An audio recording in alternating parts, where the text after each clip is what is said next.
que permita localizar los lugares donde posiblemente quedaron los restos de estas víctimas. Janet Aguilar, te saludan de varios lugares también, de Los Ángeles, y recuérdate que hemos hablado en más de alguna ocasión de que la diáspora está llena de víctimas. La diáspora, Sí. el hermano de aquí de Los Ángeles nos dice, quisiera que llegara la justicia para mis dos hermanos. Hasta ahorita no sabemos dónde están. Y te, y te preguntan aquí que si en este reporte que es bienvenido, habrán nombres y apellidos que nunca han habido. Dice, necesitamos, es un silencio que ya todo el mundo o una gran parte lo sabe. Habrán nombres y apellidos. Y habla de Videla, habla de Pinochet, habla inclusive de aquí a la par, dice, de El Salvador con Ríos Montt. Nombres y apellidos, pagaron por sus crímenes. ¿Hay algo en este estudio que nos puede llevar? Por ejemplo, ahorita en la asamblea tenemos a militares de diputados y que tienen las manos manchadas de sangre. El mismo vicepresidente de 1989 con el señor Cristiani se encuentra ahí ahorita y que hoy sabemos que también jugó un papel importante en aquella muerte de los jesuitas. Janet, adelante. Sí, bueno, este es un primer estudio y buscó más bien documentar la fenomenología de la desaparición forzada, conocer en qué consistió la práctica, qué tipo de mecanismos utilizaban para desaparecer a las personas, el curso de la desaparición, el perfil de las víctimas y el perfil de los perpetradores. En relación a esto último, un hallazgo relevante del estudio es que precisamente se señala una responsabilidad de Estado, ¿verdad? Aunque fueron individuos, personas, funcionarios de Estado, había toda una planificación, una coordinación de distintas entidades de Estado a distinto nivel jerárquico que favoreció la prevalencia de este tipo de prácticas. El estudio también ofrece suficientes elementos para señalar que había toda una infraestructura dedicada, por ejemplo, a mantener un circuito de cárceles clandestinas, de cárceles en donde detenían, mantenían cautivos por días, semanas, meses o años a las víctimas, y estas cárceles estaban en muchos casos en recintos oficiales, en recintos de guarniciones militares de los cuerpos de seguridad. También ofrece indicios para señalar que las altas autoridades, el alto mando del ejército, de la Fuerza Armada, e incluso los presidentes de la República de la época, no desconocían estas prácticas. Incluso hay casos en donde se advierte que los mismos presidentes llegaban, por ejemplo, en el caso de Armando Molina y posteriormente Romero, llegaban incluso a la Guardia Nacional, a la Policía de Hacienda, a conocer o a visitar, digamos, entre comillas, detenidos, sobre todo con un perfil político. Me refiero fundamentalmente a comandantes en ese momento de las organizaciones político-militares, y bueno, llegaban como a constatar que se trataba de ellos, con lo cual había claramente un respaldo al más alto nivel, desde, en este caso, el presidente de la República y todas las instancias jerárquicas que constituían en ese momento a la Fuerza Armada. Por tanto, fueron hechos planificados, financiados, coordinados por el Estado salvadoreño, con la complicidad del sistema de justicia, que generalmente era inoperante, ¿verdad? Cuando se lograban emitir los habeas corpus para la búsqueda de las víctimas en los posibles lugares de cautiverio, obstaculizaban totalmente el acceso a estas cárceles.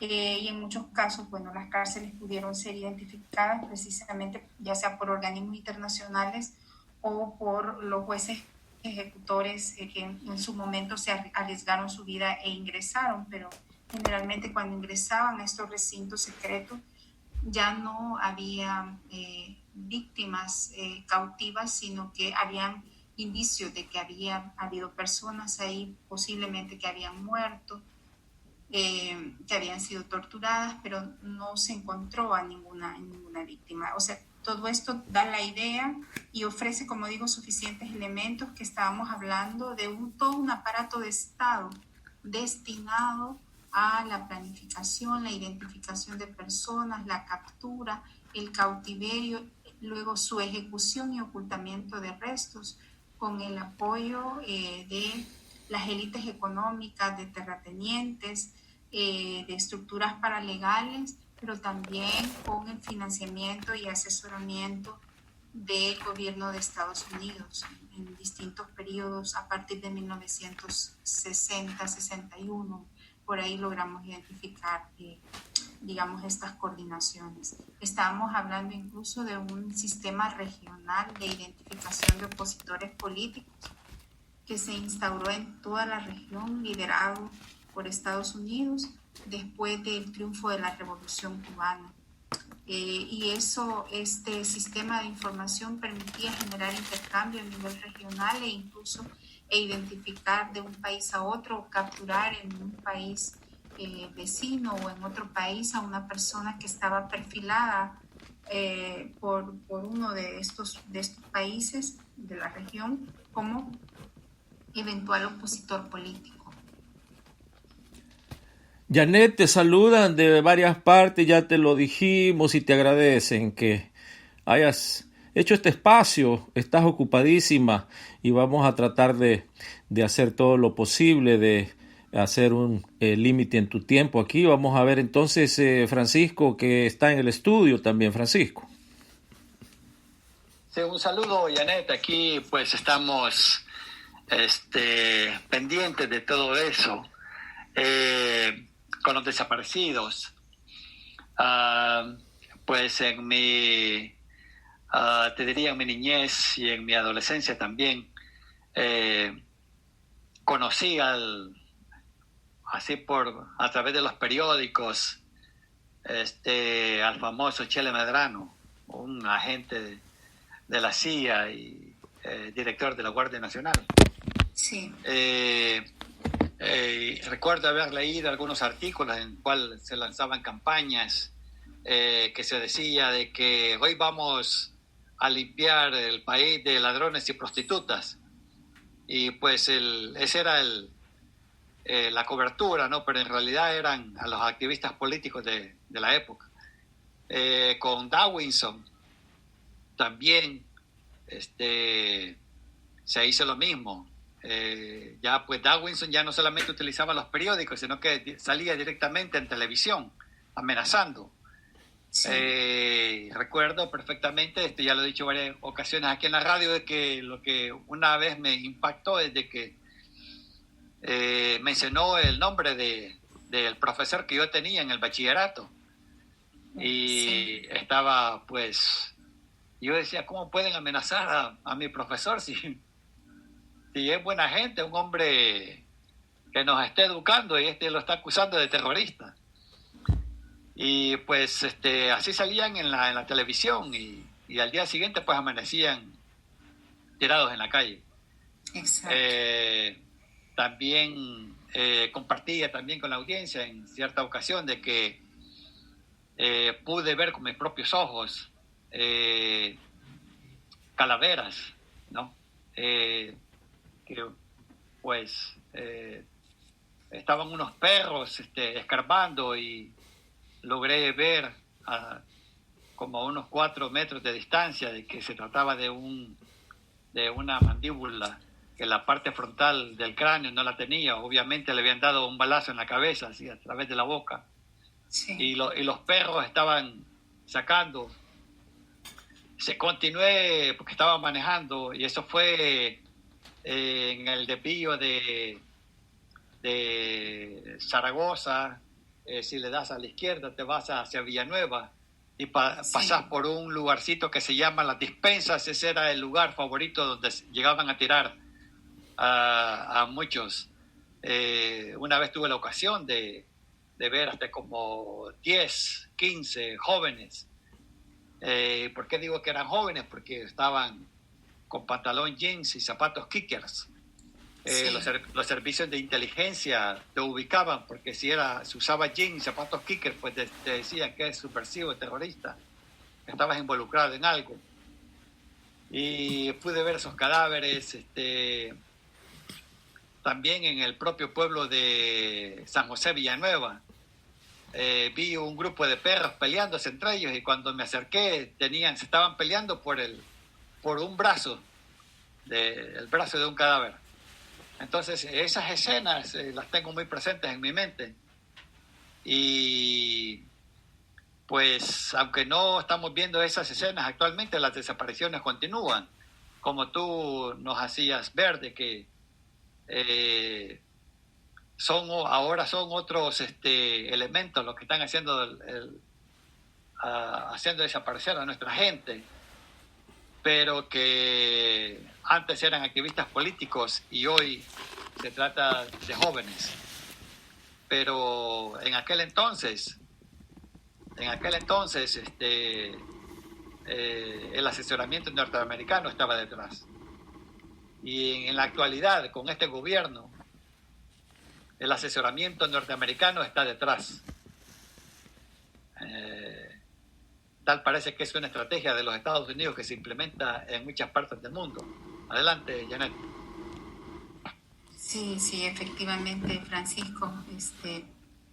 El estudio también da cuenta de cómo en ese calvario de la búsqueda de las madres, de los familiares, de los hijos e hijas, de su ser querido, cuando agotaban los medios institucionales, cuando agotaban las llegadas a los cuarteles o a los cuerpos de seguridad, preguntando muchas veces semana a semana, ¿verdad?, por su ser querido, e iniciaban esa tortuosa búsqueda en todo aquel lugar donde ellos tenían conocimiento que habían botado cadáveres. Y entonces se imaginan el efecto de revictimización de los familiares al ver esas dantescas escenas. En muchos de los casos los cadáveres estaban pues ya fragmentados, decapitados y cercenados en sus rostros. Les habían arrancado la piel, lo cual impedía que alguien los pudiera reconocer. Además, por el estado del deterioro, las torturas en muchos casos era muy, muy difícil, aunque la gente tenía algún indicio de que se trataba de su ser querido. La forma en que ya los encontraba eran totalmente irreconocibles, y había muchas dudas sobre si se trataba o no de su ser querido. Este fue el caso de muchísimas víctimas que debido a ello no lograron identificarse, ¿no? Y muchos otros que sin duda sus restos fueron ocultados o quedaron incluso enterrados en los mismos lugares donde se les mantuvo en custodia, en estas cárceles clandestinas, muchas de las cuales digamos existen, porque algunos, como en el caso del cuartel central de la PNC, sigue siendo un edificio gubernamental bajo la custodia del Estado, y con un poco de voluntad política, como ha sucedido en otros países, ya se hubiera iniciado un proceso de excavación, de búsqueda de restos, como ha sucedido en Guatemala, en donde muchos restos fueron localizados en los recintos de los cuerpos militares y policiales donde estuvieron detenidos. Esa es otra de las hipótesis que hay en relación a el tema de la localización, ¿no? La necesidad también, como digo, de involucrar todas las voluntades del Estado. Sin embargo, estamos en un contexto adverso en la actualidad, que más bien está restando apoyo a las comisiones, les ha restado recursos y no les ha ofrecido respaldo político para poder seguir con su mandato legal, ¿verdad?, que es precisamente la búsqueda y localización de los restos de las personas desaparecidas.